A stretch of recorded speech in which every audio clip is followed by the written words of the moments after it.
DAZN.com/box. This is Cassius.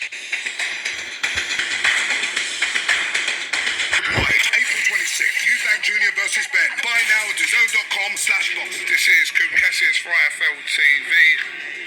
We're 3 to 4 days out now. I'm joined by Conor, Ben. First of all, as always, how are you? Yeah, I'm good, mate. How are you?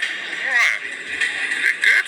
Tanned up. Hair's looking alright. Beard needs a little go. Yeah. Camp vibes. Yeah. How was camp out there? You was out there for a while. Took yourself away from everything. How was that out there? Yeah, it was good, mate. It was all there to do one job. And that was work hard, push my body to the limits. So being out from 2 or 3 days, has it sunk in that come Saturday in front of 65,000 people, you're going to be getting on with Chris Eubank Jr.? I mean, I've had this fight happen 100 times over in my head already, so it's part of the job, isn't it? How does it play out when you lay awake at night? How does it play out in your brain? How that goes down? Just a victory during the stoppage. I'll be gunning for the stoppage. No doubt, as I always do every single fight. Phones on. What's that all about? I thought you're talking about me, right? Got pink earphones on. What's wrong with that? Real men wear pink. My little granddaughter wears them. She's got good taste.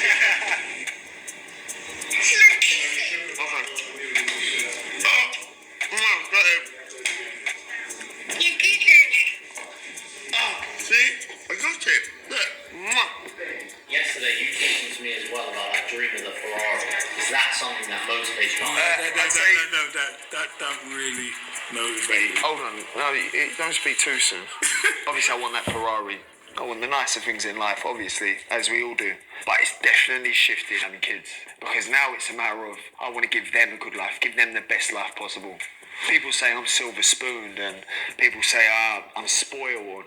Is it not every parent's job to give their kid the best life they possibly can have? I'm your dad, mate. I'm telling you. You know you do without me. But then you are going to push him to be. You won't spoil him. No, don't spoil him. But I want to give my kids no less than my parents gave me, which was an unbelievable childhood, which was an unbelievable upbringing. He's still young. He's still in his 20s. Wait till he gets to his 40s. Please, Lord, let me just be around so that I can just see him. Yeah, these fighters coming in with people like Conor, Ben. If he wins this fight. Oh, shot. Lovely shot from Ben. And Cole, well, with plenty of time left in this round, could be in a bit of bother here.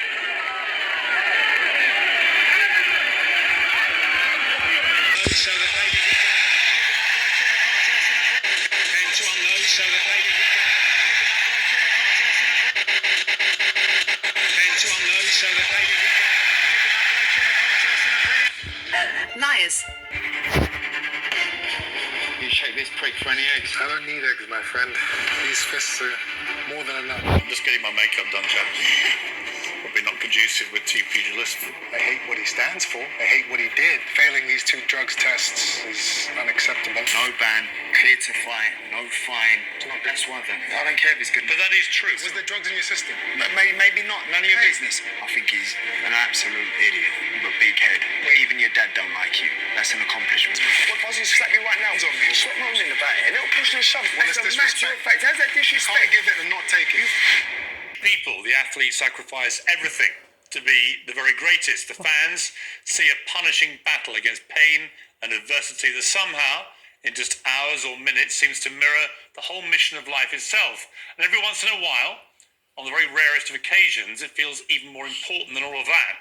Chris Eubank Jr. versus Conor Ben is not just a boxing match, it's a family feud, a bit of rivalry, a story of shame, of scandal. 35 years ago, their fathers, Chris Eubank Sr. and Nigel Benn, fought the first of their legendary title battles. Now, after years of delay, Eubank Jr. and Benn will finally face off. Fatal Fury, City of the Wolves, is at London's Tottenham Hotspur Stadium on April 26th. It's the first ever boxing card from the iconic Ring magazine, the Bible of boxing for more than a century. And before they face each other in the ring, they're going to face each other tonight in the Uncensored studio. I'm delighted to welcome Chris Eubank Jr. and Conor Ben. Well, good evening, gentlemen. Good evening. I've been watching the press conferences that happened, and there's real hatred here. I've interviewed a lot of boxers. I've rarely detected such a palpable loathing that people have for each other as you two do. That's why we've got two security guys here. Wouldn't normally have that for an interview, but we were advised by your teams that we should do that in case you start hitting each other. I simply make a plea to you that I know you've done stuff that has played out in the way that it has. I hope we can have a proper conversation about what is an extraordinary moment in British sport when you two fight. I was around in newspapers when your dads fought. They were two of the biggest fights that anyone can remember. I've interviewed them both, and I know the rivalry and I know the family history, but I hope for the purposes of this interview we can get through it in a civilised way, and that you both feel you get something out of it. Let me just ask you both, and there's no particular order here, but Conor, when you think back to your dad and the fights that he had against Chris Eubank Sr., you weren't even born when that happened. Oh. But what memories do you have of the aftermath and the rivalry? Well, I mean, it captured the imagination of the public. It was a fight in an era, a generation where it was heavily spoken about. It was one of the biggest fights of all time. There's 18.5 million viewers, so yeah, it was a massive rivalry.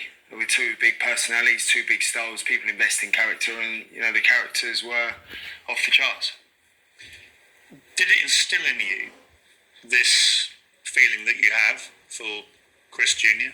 No, not at all. I mean, at one stage, it was looking impossible. It wasn't even a fight that was on our radars.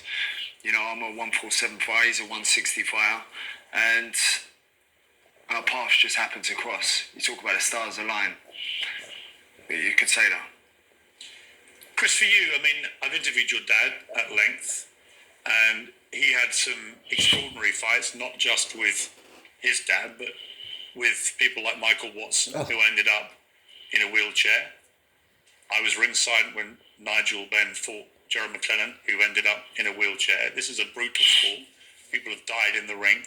People have been left paralysed by fighting. When you have a hatred that's as real as this, does that play on your mind? I don't hate this man. I would never give him that type of power over me. I hate what he stands for. I hate what he did.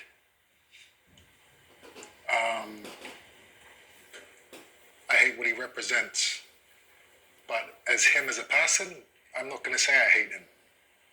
I'm not giving him that power over me. I don't hate anybody. I've just got to make sure that we set an example here. What he did in failing these two drugs tests, in my opinion, is unacceptable. As you said, people have been paralyzed, people have died.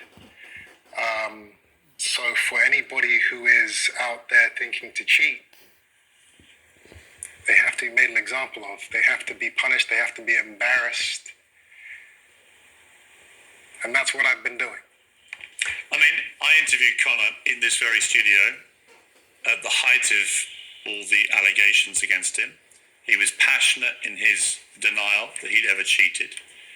And we went through a pretty tough grilling that night, and it got very emotional for him. And I guess in the end, only he knows for sure.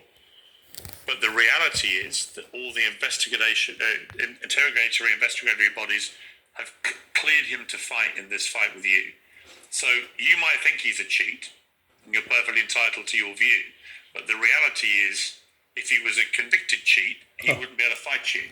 So do you accept that for the purposes of your fight, that he's not a convicted cheat? He's someone that you might think he is, but he's not been convicted of that. Whether he's been convicted or not is irrelevant. The fact is, substances were found in his system. There have been thousands of fighters that have been popped for performance-enhancing drugs. And been banned. And been banned. And been banned. Or been fined. fined. Every single one. I've not received a fine. I've been cleared by 3 organisations, by the NADP, the WBC, UCAD, no ban, cleared to fight, no fine. It's not good. That's why I don't care if it's good. But that is true, whether you like it or not. That is the truth of where we are. That very If that's may your well argument, be. you need to do better. It's a pathetic argument.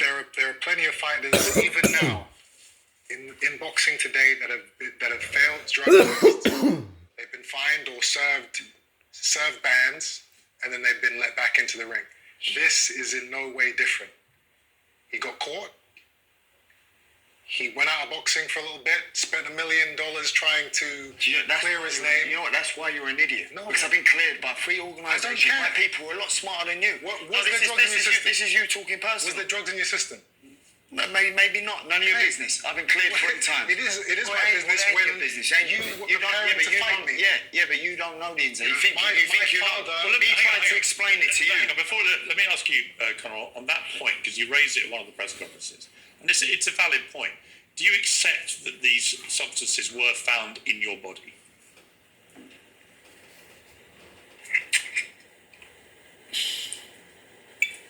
There's nothing to accept. No. It's the facts. No? No. It's the facts. Because I never took anything knowingly. I never took. But that's a different question. Whether you took it knowingly or not, do you accept that they I were struggle found? to accept it still.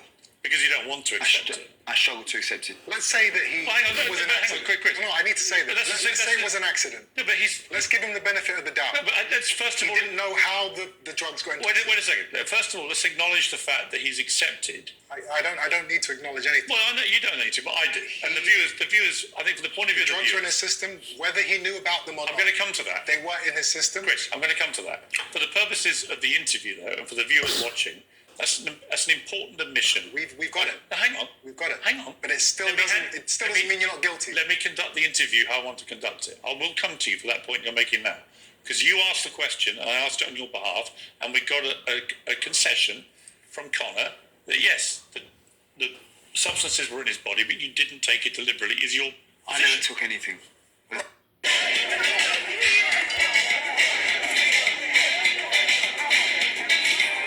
Stuck on you. Got this feeling down deep in my soul that I just can't lose. Guess I'm on